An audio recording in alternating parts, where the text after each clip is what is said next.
and 3, 2, and 3, and 2, and 1, and 3, and 2. Let's get it done. Let's do it. Let's go. We are here. We are live. We are so excited. I'm super excited. I'm sitting here with Annabelle, the pro, the founder of Melanin Gamers, and she created something super, super cool. But we are just going to learn a little bit more about her before we start getting all up into her business. So we're going to get into her personal business, and then we're going to get to her professional business. So can you please tell us a little bit more about yourself and about Melanin Gamers? Sure. Hello, everyone. My name is Anna, or creatively Andy, and I'm the founder of Melanin Gamers, which is a gaming community that promotes diversity and inclusion in music. I'm here coming live from Ghana, in West Africa. You're in Ghana. Okay, so is this the Melanin Gamers headquarters or is something special going on? This is the Melanin Gamers headquarters. That would be funny. We do have a base here in Ghana, but alongside my role in Melanin Gamers, I'm also international relations for the Esports Federation of Ghana.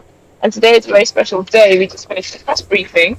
The Ghana government has finally recognized the Esports Federation as the sole regulating body for esports in Ghana, which is amazing, really, really big news. And we're going to be able to do a lot with finally getting government recognition for esports in general and actually seeing that esports is something that's major and a huge industry in gaming in general. So, very excited. That is amazing. That is so dope. Can you tell us a bit more? While we're going to get into your organization, tell us about this organization that you just joined and that you are going to make skyrocket to the moon. I joined them last year, the year before. It's been a minute. I've been working on Ghana for a while now. We've been coming back here to work in gaming since I want to say 2021. And so I'm from Ghana, like ancestrally, like my parents are from here.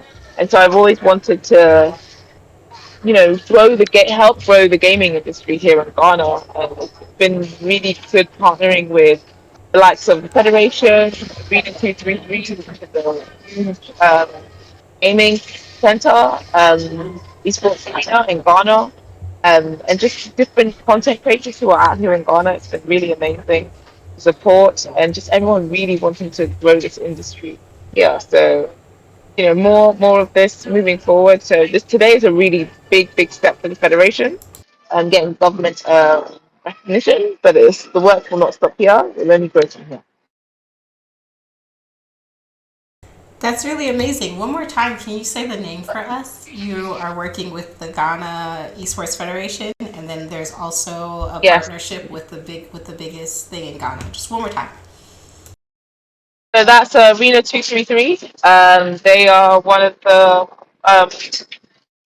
there's quite a few esports arenas, but we've had the privilege of working with them. They're an amazing esports center. They're based in Airport Residential, which is a really nice area. And so if you're ever in Ghana, check them out. I'm always gaming there. They have top of the line specs, and we actually recorded our International Women's Day panel there. It's really, honestly, a really nice place, and the owners are lovely. So yeah, I'd say check it out. Yeah.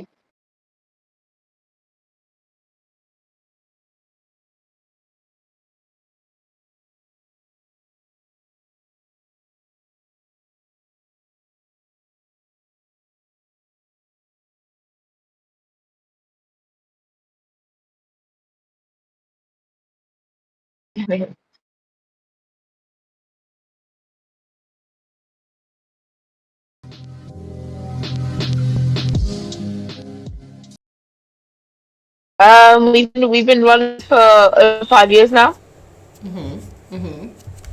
And what made you start Melanin Gamers? Oh, loads of things. There was a lot of different things that made me want to start managing gamers. Just wanting to see more representation in the gaming industry, wanting to reduce the toxicity of gaming. I'm a huge advocate for gaming.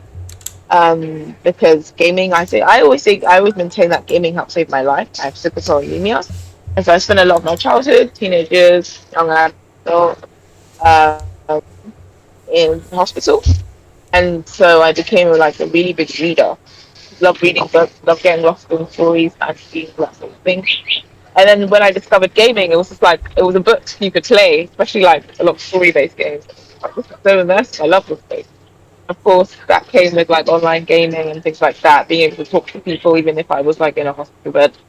And I was like, this world of gaming is so cool. I love it. I love it here. It's phenomenal. And I'm always talking about like everyone should be a gamer and this thing, but it's just like I'm bringing all these people into this space that one doesn't always represent me, which I don't like, and two, it's not always conducive. It can be very toxic. And so I want to make sure that this space is safe. The people I keep saying, come, come, come, amazing. And so yeah, but that's one of the those are like the most basic factors of. I mean, I do say this one story that was the needle that broke the camel's back. Something that happened to my brother. So something that happened to both my brothers. I have two brothers, Alan and Adam. Alan is older, Adam is younger. Both of them are younger than me, though. And what happened was Alan was trying to get Grandmaster on Overwatch, and his own teammates were being racist towards him. My sister, who doesn't know anything about gaming, was like, pause the game and stuff. It's an online game, by the way, Overwatch. She told our parents, and they were like, they banned Alan from playing that game for 3 months. And Adam saw this, and he got started getting bullied in real life, and because he saw what happened to Alan, he saw that he was somehow at fault for getting bullied, and I was just like, that is not the right mentality to have. As in, there's something wrong with you. That's why you're getting bullied, because obviously Alan's lost his favorite thing is playing Overwatch. So that's why Adam didn't say anything about getting bullied. And I was just like, this is insane. Like this, what we're doing gaming is having real world consequences as to how he's perceiving the world. He's too young to lose all hope already, you know? And so one thing that Alan said to me that really stuck to me was, who wins if I stop playing? And he was right. Like when I got into gaming space, have a unisex name, mute your mic, we're really thick skin, do all of these things just so the trolls could have their way. And I was like, you know what? We could get rid of the trolls so the rest of us could have a really good time. How about we did that? And it was like, no, just grow thick skin. I was like, why are we jumping over? Why are we jumping through hoops? Because there's a small select people who are making it very difficult for the majority of us who love it. And so I was like, yeah, that can't go on. That's not going to go on. It's not right. So many of us game, so many of us are paying for these games. We need to start getting respected because this space needs to respect our presence here. You know, we deserve to be seen and heard in our stories. So that's one of the reasons why I started. One of the major reasons why I started learning it. And one thing you're not about to do is bully me off something I paid for. Okay? It's the principle at that matter, you know? Like, you're just not gonna be like, yeah, you can't pay this. I paid my 60 plus DLC plus internet plus housing plus, like, please, plus the service that I'm using. Like, that's silly, you know? And I feel like what you were talking about is what people call respectability politics, right? Like, I'm gonna do this so people can, like, respect me or leave me alone, right? Not even respect, just like leave me alone, just like not say anything. And that just doesn't get us anywhere. Like, you know, I could get on like I could get on any system and be like, okay, my name's John, you know, and especially with the way PC gaming and stuff is going, I could be like, hey, I'm going to use like a voice distorter if I am going to talk, or I just get really good at the in-game menu and talk. But I'm very social. I don't like to do that, you know, and when I started getting into people, getting more like involved with people who played games, and I saw how they were not interacting with the community, I was like, yeah, like some of these people are scarred for real, and I get it. You're like, I don't want you to ruin my day, right? I got on here so I could relax, so I could forget about what I'm doing, forget about all of the stuff that I face in everyday life, and like, I still have to deal with it. I still have to come and deal with it. And so that's awful. And I think it's so adorable. Big Sis was like, hey, we're all gamers, and guess what? I'm going to fix the problem, because that's what you guys do. You come in like superheroes and you save the day. And I love that so much. So your brothers, are they both a part of your team, or just the one who's a super gamer? Well, they both are part of Melanin Gamers. I do help. Adam helps me run Melanin Gamers. He's our principal researcher. He's the one that does a lot. We have a lot of facts, a lot of data on MG that we like to make sure. And he has a law background, and so he does it. Adam is actually trying for a team for esports because he definitely still starts kept playing, and he's amazing now, better than any of us. Competing professionally. So we all didn't leave the space that we love, which I'm really happy about. I love that. Did your other sister ever pick up a controller and like join you guys? He used to play actually, but she's not good. But she doesn't care. She will come on when I'm streaming and just throw my game for me. So there's that. I love that. I don't think I'm that great either. And it's so funny you talking about how it's not funny. It's interesting that you're talking about how you like found this world of gaming and things like that. And how like working in gaming, you did it for a purpose and you got into it. And I can think about I just found out how to play this game. This that was on this demo disc that I got when I was like 6 or 7. I had never played the full version, and I finally get to play it. And I've been going through it, and I've been frustrated, and I've been angry. But I'm like, no, for little Junae, we must press on. So, I totally agree with that because sometimes when you learn something or like you experience something, you kind of carry that with you. So like there was a first game that you were talking about that like what was the first game that like really resonated with you and that you were like this is it for me, like this is for me, like, and I knew I made the right choice by like sticking with it and stuff like that.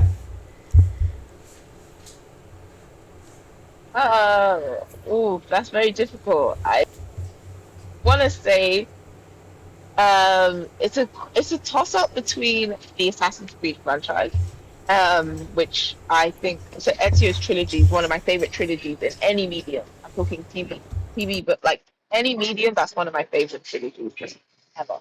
And GTA San Andreas, because I never played anything like that in my entire life.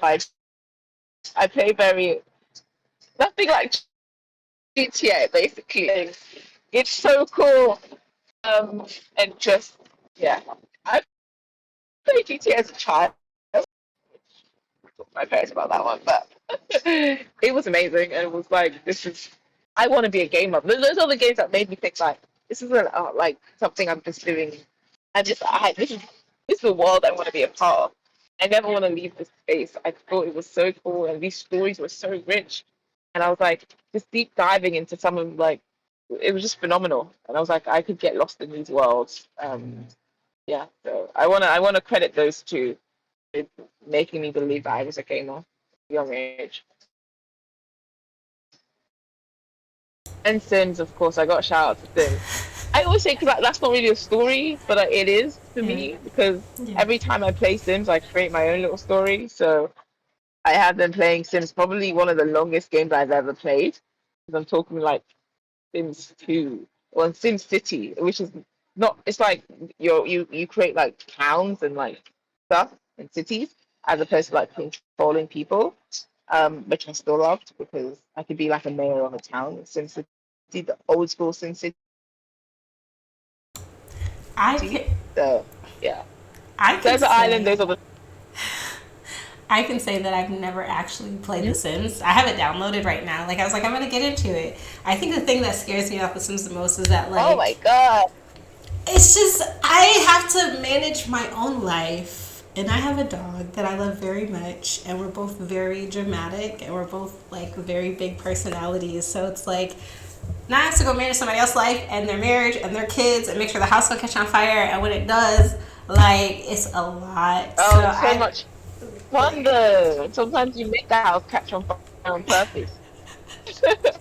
yeah, Sometimes you gotta make the house catch on fire. I think about it. You know what I mean? Like I said, I have it downloaded. And like one of my besties, she has so much fun on it. But I totally agree with you with Assassin's Creed. I started out with the second one, And I was like, yo, I remember. So very game on like PlayStation 1. So I played a bit of Mario, but I just felt like my dexterity wasn't great for that. And even now, like the way he be sliding all over the place, like I can't, and I can't. So it would be like Gran Turismo, Tekken 3, Toomba, and Oh, like Gex, because those are things that were on my and I remember something called like Jersey Devil, like those are the things that were on my demo disc. And so like I'm literally playing through Toomba right now. Or not GTA, but Gran Turismo will like always live in my heart. I've never really played Grand Theft Auto, and when I heard it I was like, oh, y'all are wild. And I was like, this is kind of like above me, like this is stressful, like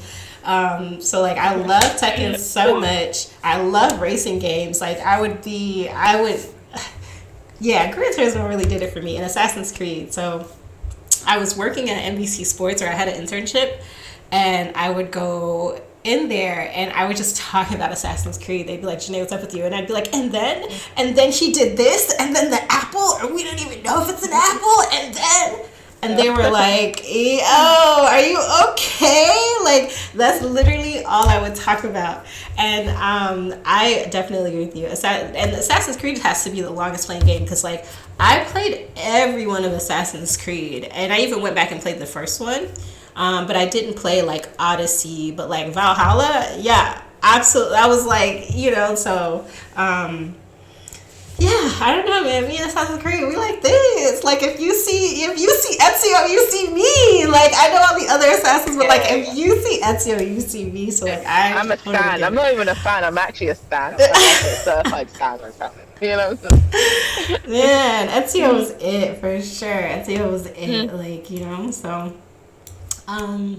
Yeah, so let's talk about it. We're sitting here, we're talking about games. We're talking about GTA, right? And GTA, Call of Duty, anything that's going to be dealing with people that is not couch co-op, you're gonna run into a lot of toxicity. And I have to say that I'm a bit more unique because when I first started playing Call of Duty on my friend's Xbox, I didn't run into like racism. And I just kept hearing stories about it, but like I also wasn't very good, and I wasn't, you know what I mean? It was more like, oh, like let's see if I actually like this game. And that was like on a 360.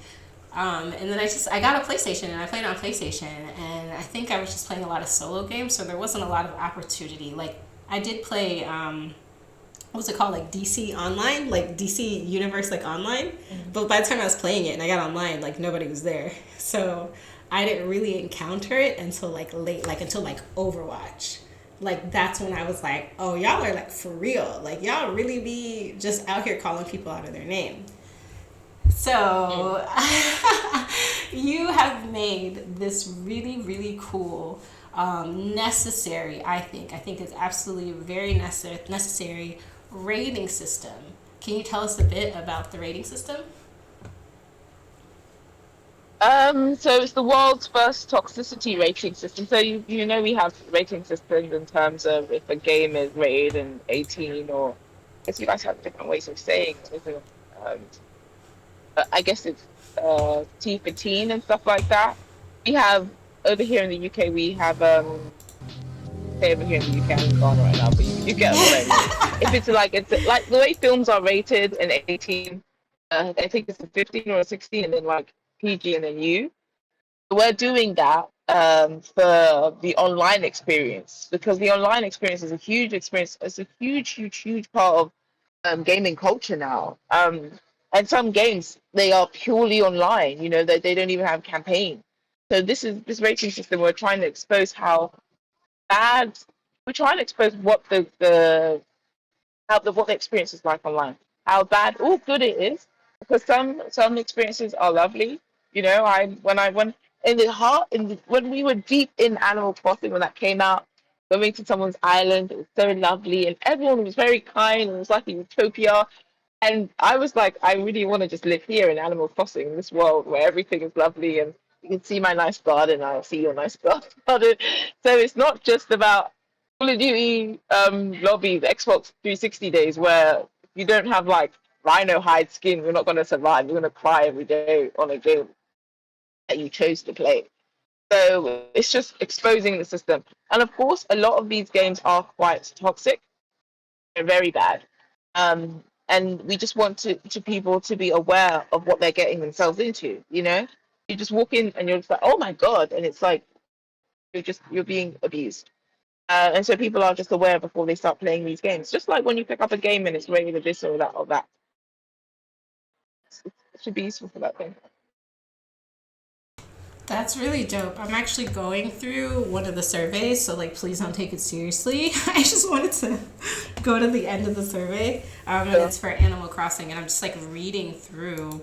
Like I think this goes into how you're in, like, how you are deciding that how much, like, what is the percentage of it, and I just want to walk through that really quickly with you. I'm gonna go back. You guys could always do that later, but I'm gonna go back and I'm gonna look at like something as like innocent as like Minecraft, right? So you have 62% of respondents reported um, reported experiencing toxicity playing Minecraft online, and you have this chart over here that also shows the survey results. So I just want to talk about, how do you come up with these percentages for like 56% racist, 54% gender discrimination, and things like that. it's what people have voted on, Okay. actually, in terms of like the survey. We sent out to Melanin Gamers actually community who answered some of these questions, who played it. And we are working with this. So Melanin Gamers and JunaeBenne are working on this together. And they got a pool of people to answer these questions. And so it was based off that data that they got these rating systems. Minecraft would surprise me. When I spoke to some other people, they were just like, actually, no, it's not. You know, you would think that something like Minecraft. Obviously, when we look to like the worst ones, everyone automatically thinks Call of Duty. But if a system is not checked, it's obviously, if the community isn't checked, if they're not held accountable, they're gonna the level of toxicity will of course increase. But of course, as we get as more people fill this out, more legitimate people that is. I know there's going to be trolls, and we are screening every single question, even though it's anonymized, to make sure that the it reflects accurately the actual online experiences. But of course, the more people we're able to get, the better the results will be. But for right now, that's the pool of people that we used, and those are the results that were built there.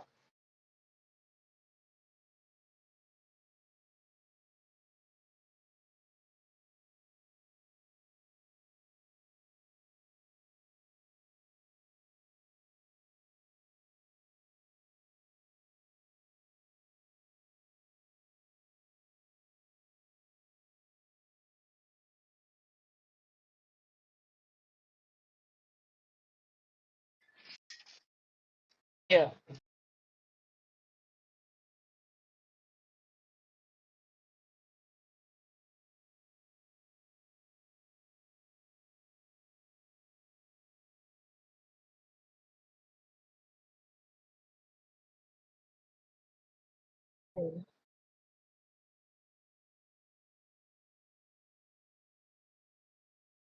So sorry, I was muted. I was saying, thank you for that. I was saying that it's really important that you have this rating because the ESRB is not. It says on the box when people come in. Sorry, y'all. When people come into GameStop, then they buy games for their kids, or people buy games from anywhere. Their parents buy games, especially ones that aren't into gaming, and then they buy their kids something like that's M17, and then they're not even concerned about it. um, they will buy that, but they don't know about like the online activity. And it says on the box of the game, or like if you look at a game description, it says ESRB does not rate like online interaction. So this game may be rated E for everyone, but whatever is happening online could be, a different rating. Yeah. And I think it's really good that you come in to be that piece of the puzzle to like help really flesh that out. And I think it's very important to continue to have people to be aware of these things, not only for BIPOC people's sake, but also for the children.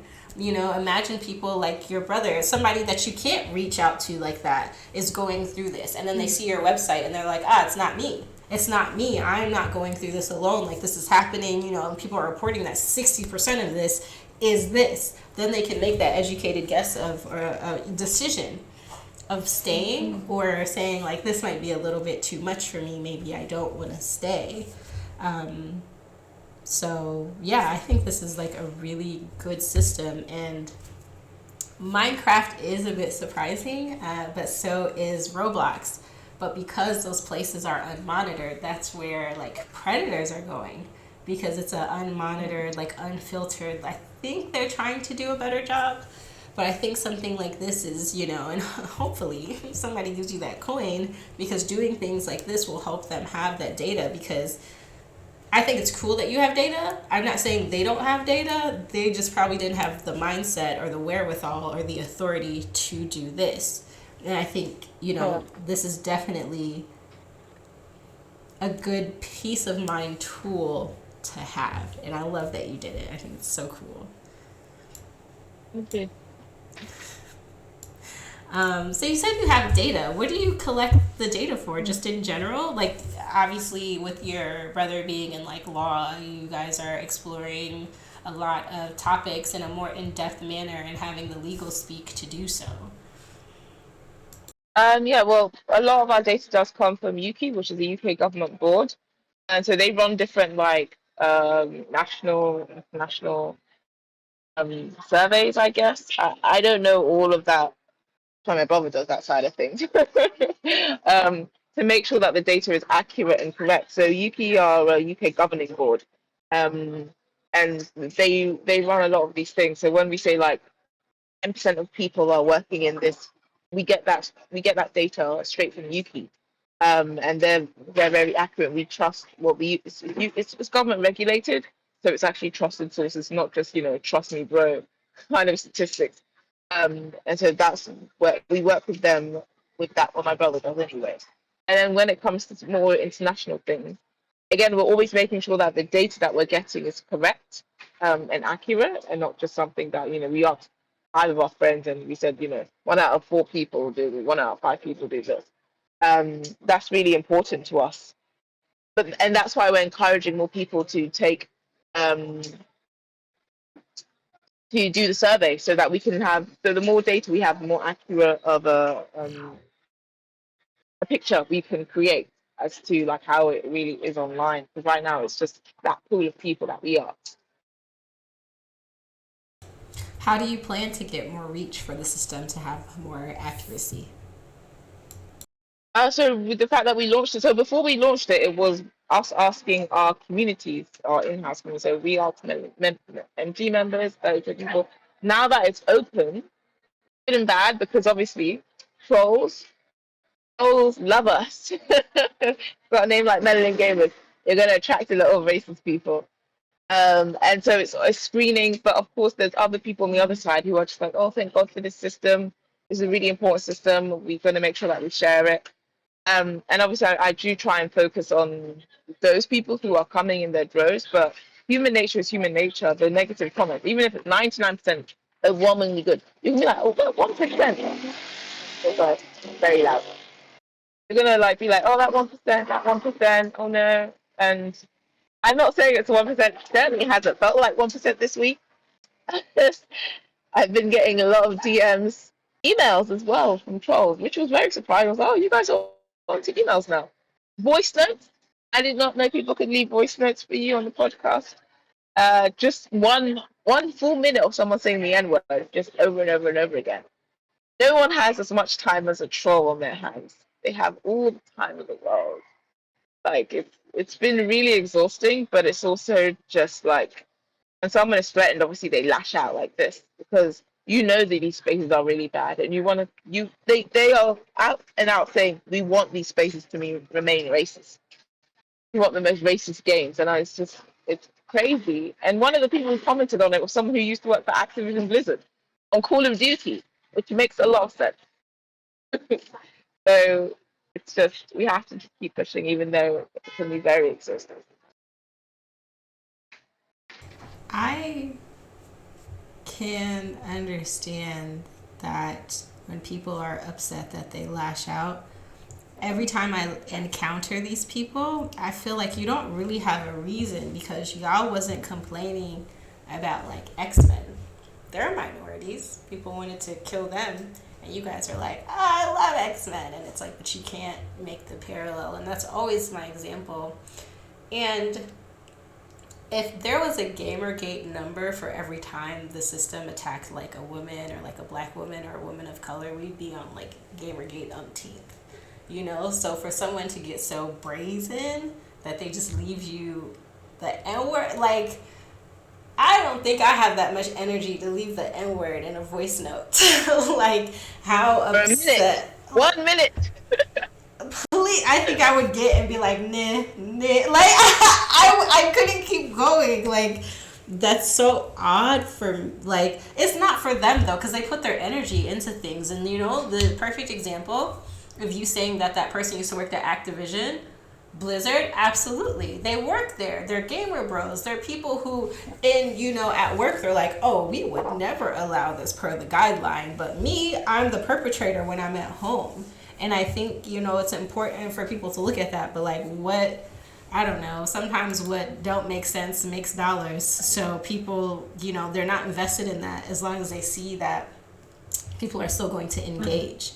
And I always say that I feel like the gaming industry is too young to not have learned from the movie industry, from the television industry. Like, we could just have a lot more things in place. And, I love that you're doing this work, but I also feel like it shouldn't be up to you. I'm going to say his name wrong. I want to call him Kalua. How do you say his name? Daniel Kaluuya.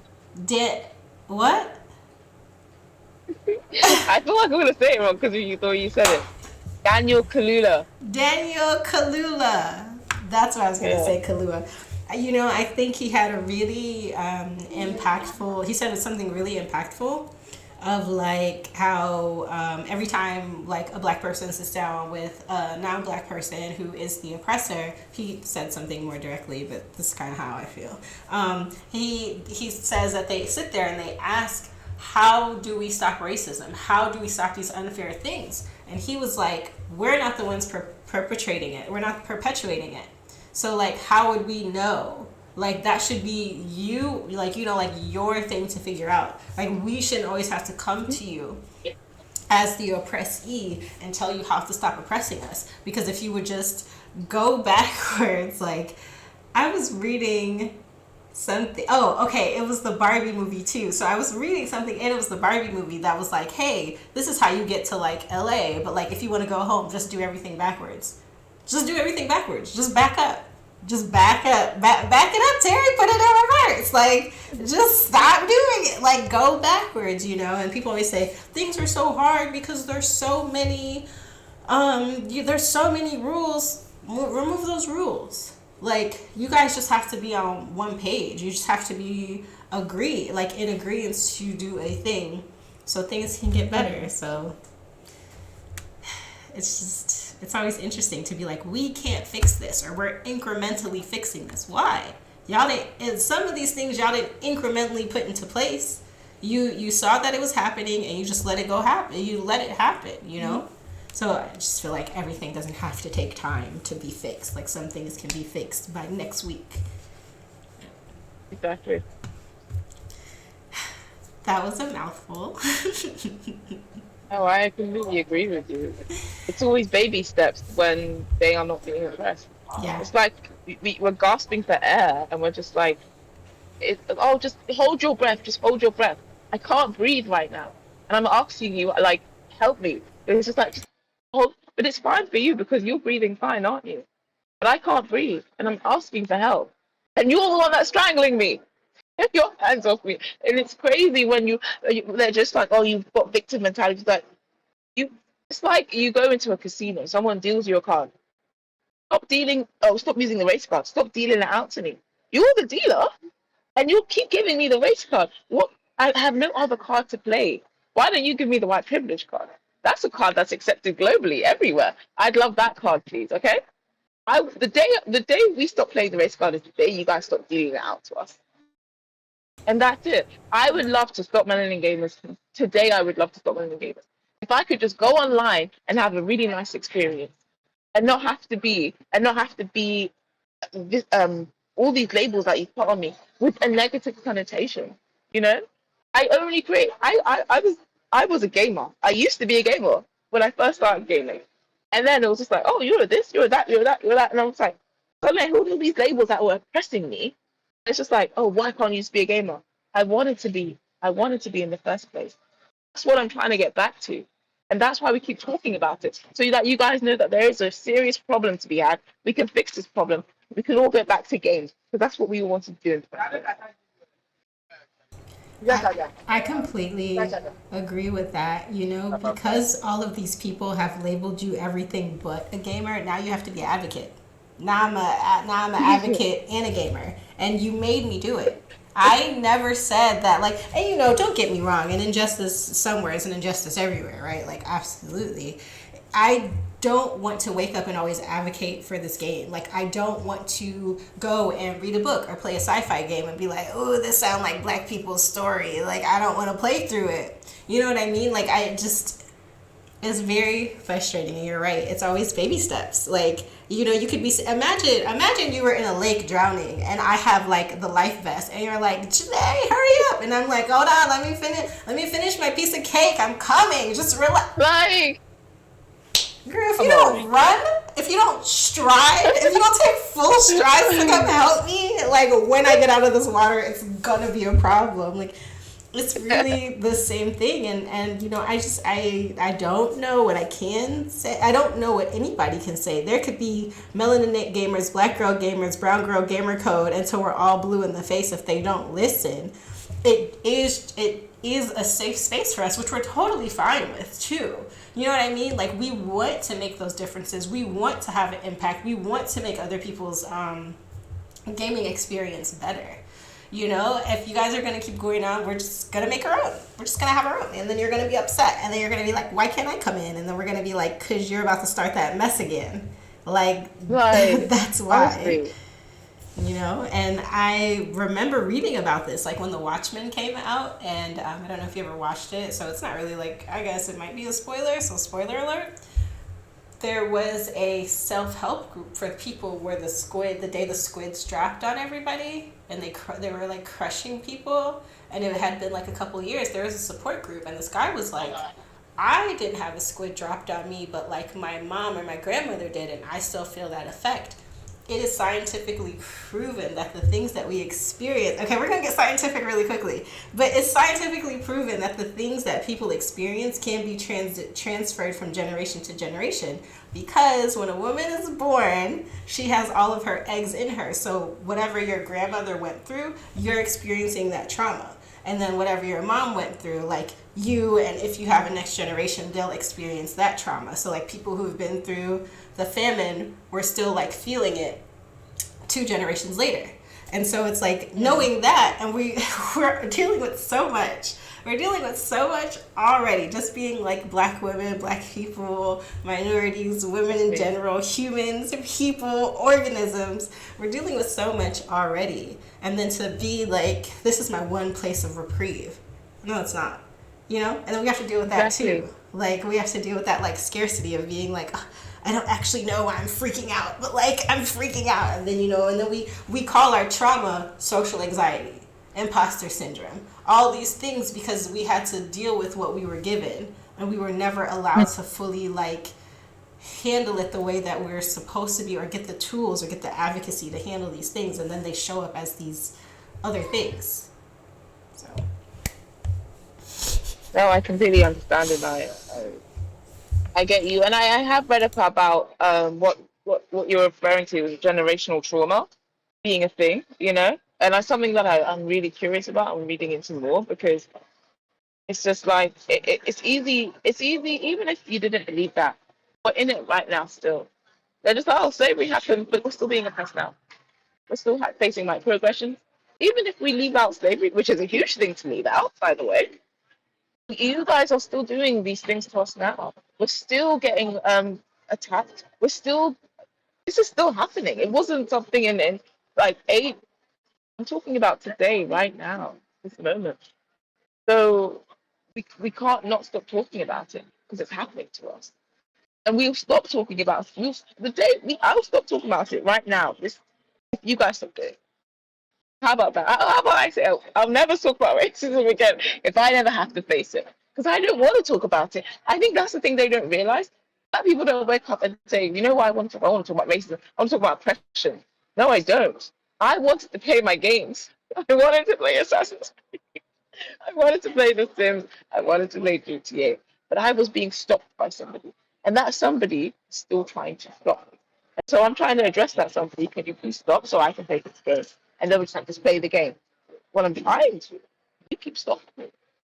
I think that's what they don't understand. And that's what they always default to. Like, are you sure you're not making this up? Are you sure that this is not this? Anything to excuse their actions and some accountability. That's one thing I really need, some accountability. You know?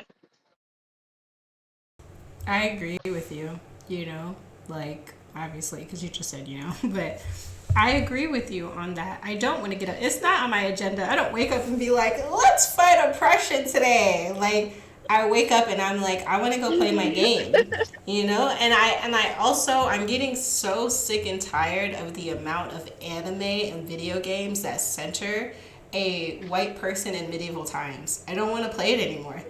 I don't want to do it anymore. And that's we're advocating for better storylines, and other people's stories. I'm not saying that I just want to be a black girl in a video game.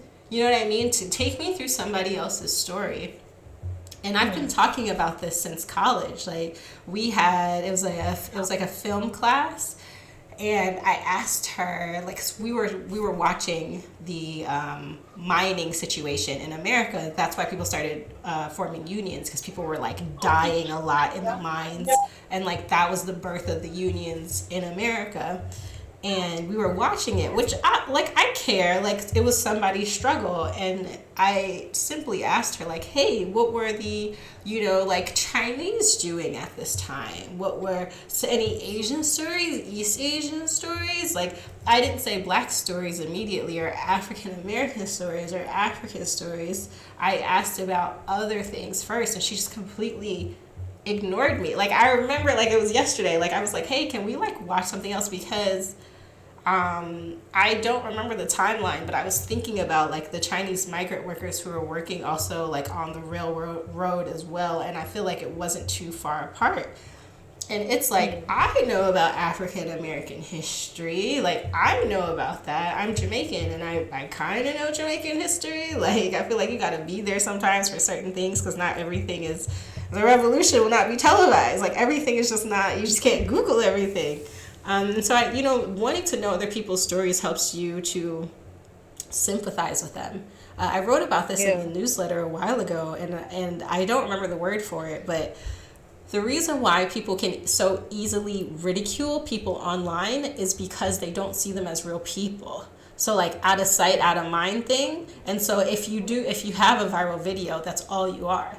If you're a black girl in a game chat, that's all you are. You're not a person, you're not a mom, you're not a person who overcame, some type of like sickness, a cancer survivor, anything like that. You're just a black, hated already woman, super hated. You know what I mean? And then like that's all they do. So when people aren't recognizing people as people, when people aren't seeing the humanity in other people, it's a certain type of like blindness that they're not seeing. Like, if you ever worked a service industry and people, sorry about that, I hit my mic, and people are being rude to you, or they just exist, or they only think you exist when they're there. Like, you're an NPC, and when you walk away, the game world ends, or nothing happens until you come back.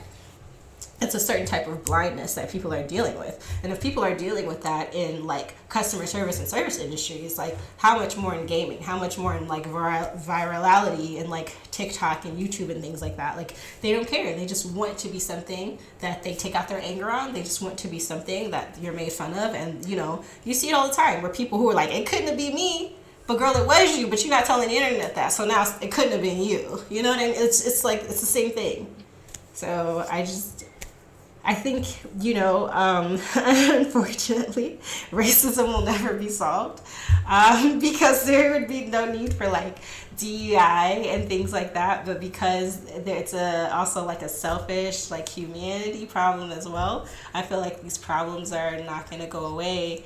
And that really sucks. And I feel like that's a very like cynical way to think about it, but the old generation is raising up the new generation with the same old tendencies. Like a lot of us want to see change, but like how many of us are doing the things that we're supposed to do? How many of us care about sustainability? How many of us care about the governance powers? How many people are like checking, their personal people on like racism, sexism, like this propaganda?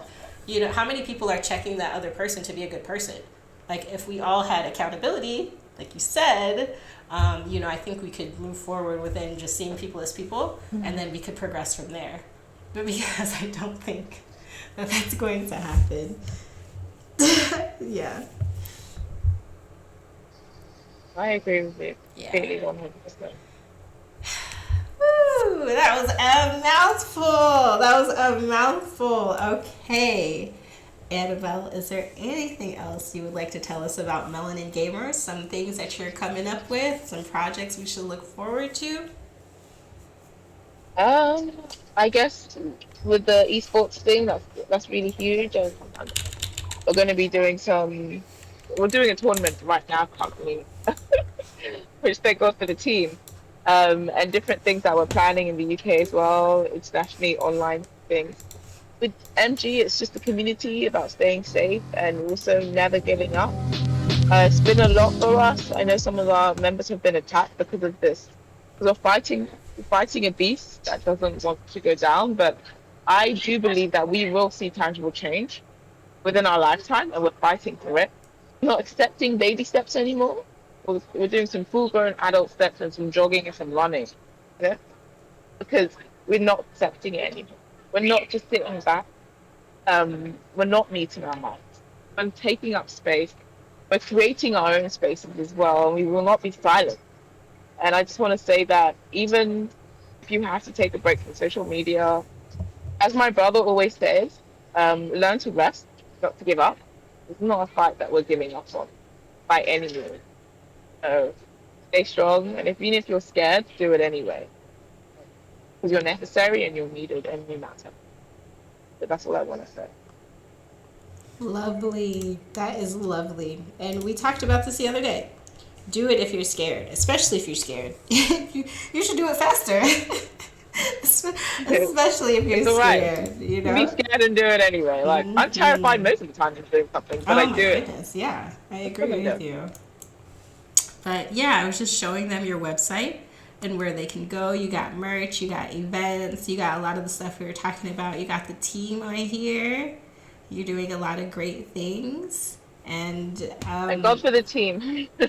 yeah, we love to see it. We love the advocacy. We love that you want to leave a better tomorrow for any and everybody who wants that better tomorrow. And really, thank you for joining me and talking about this. And love the work that you're doing. I feel like we have been like parallel to each other, like in the gaming industry for a very long time.